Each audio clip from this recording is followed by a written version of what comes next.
Module CRM que nous avons appelé Contact. Donc vous voyez ici cette partie-là. Nous avons trois sections. Une section individu, donc c'est tous mes contacts individus que j'ai dans ma liste de contacts. Les structures, donc c'est les organismes. Et on a une section interaction où je vais enregistrer tous les échanges que j'ai avec les individus. Donc dans la section individu, nous avons à gauche ma liste de contacts et à droite c'est la fiche du contact. Donc si je clique sur un contact, ben à droite je vais voir sa fiche respective. Je peux filtrer par type de contact. Par exemple, si je veux voir juste les gens qui appartiennent à l'équipe, qui sont classés, tagués équipe dans la fiche, ben, je peux le filtrer. Ou si je veux voir juste ceux qui sont des artistes, que j'ai tagués comme artistes, ben, ça va filtrer la liste aussi. Je peux enlever ça. Après, je peux grouper. Par exemple, je peux voir ma liste de contacts groupée par structure. Donc ça veut dire que je vais voir mes contacts groupés par la structure à laquelle ils appartiennent. Donc si j'ouvre par exemple structure collective VisuArt, je vais voir tous les contacts que j'ai dans cette structure-là. Puis je peux aussi appliquer des filtres spécifiques lorsque par exemple le contact appartient à la ville Montréal. Par exemple, ben, il va filtrer tous les contacts qui sont de Montréal. Je peux aussi trier. En ce moment, ma liste, elle est triée par ordre alphabétique. Je peux faire une recherche, donc je peux chercher directement un contact, par exemple Sophie Tremblay. Donc ça me filtre tout de suite la liste. Puis à droite, comme vous voyez, j'ai ma fiche contact. Donc j'ai toutes les données de base, donc prénom, nom d'artiste. Tous ces champs-là sont configurables. Donc peut-être que vous n'avez pas besoin d'un champ, nom d'artiste, on peut l'enlever. Et on peut ajouter des nouveaux champs si vous en avez besoin. On peut lier un contact à une structure. Donc je peux dire que Sophie Tremblay, elle appartient à la structure collective VisuArt ou à d'autres structures. Je peux appliquer plusieurs.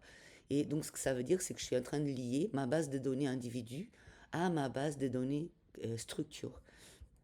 Donc ici, je peux carrément ouvrir la fiche du contact structure pour voir tous les contacts que j'ai dans cette structure-là, les interactions que j'ai eues, etc. J'ai plusieurs champs, j'ai les coordonnées, donc je peux remplir tout ça. J'ai un champ de documents où je peux ajouter en pièce joindre des documents dont j'ai besoin, puis je peux les ouvrir directement euh, sur mon interface. Puis j'ai d'autres sections, par exemple j'ai une section contrat. Si jamais je fais des contrats avec ce contact-là, ben, je peux les ajouter ici en cliquant sur nouveau contrat, en ayant la date de création, l'individu se met par défaut. Si jamais il s'agit d'un contrat avec un organisme, je peux l'ajouter ici. Si c'est lié à un projet spécifique, au cas où j'ai acquis aussi le module projet, ben, je peux le lier ici. Je peux mettre en pièce jointe le fichier et ajouter le lien vers le Google Drive ou SharePoint où j'ai storé ce contrat-là.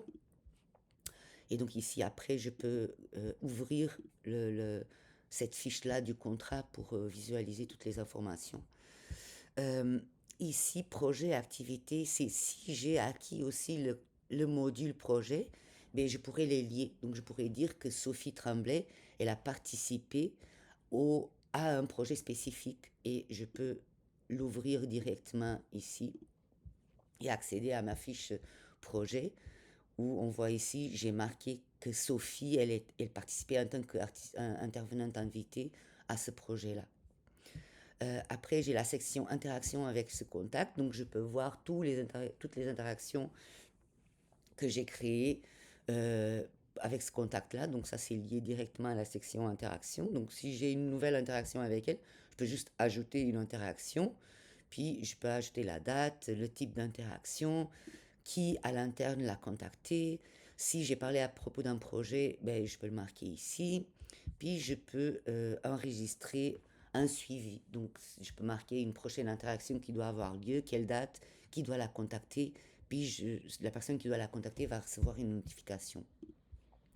Donc ici, donc j'ai la liste, l'historique de toutes les interactions que j'ai eues avec cette personne.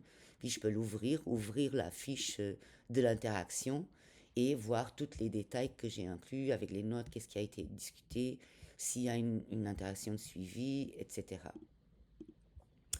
Après, ici, c'est des sections qui sont liées à d'autres modules qu'on peut avoir aussi.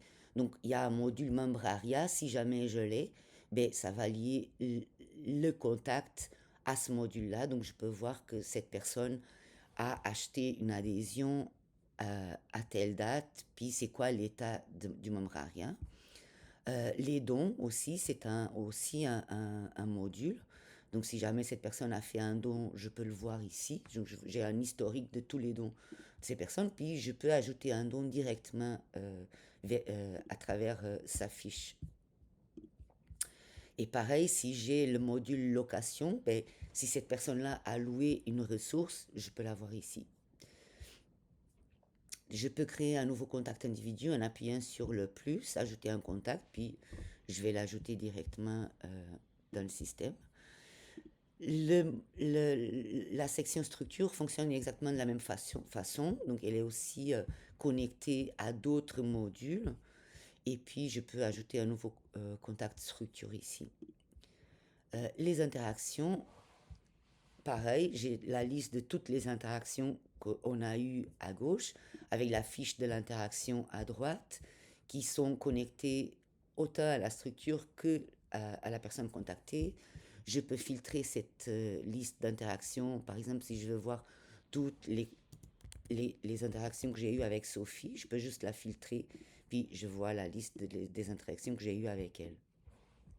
Je peux aussi grouper, je peux filtrer et je peux trier cette liste d'interactions-là.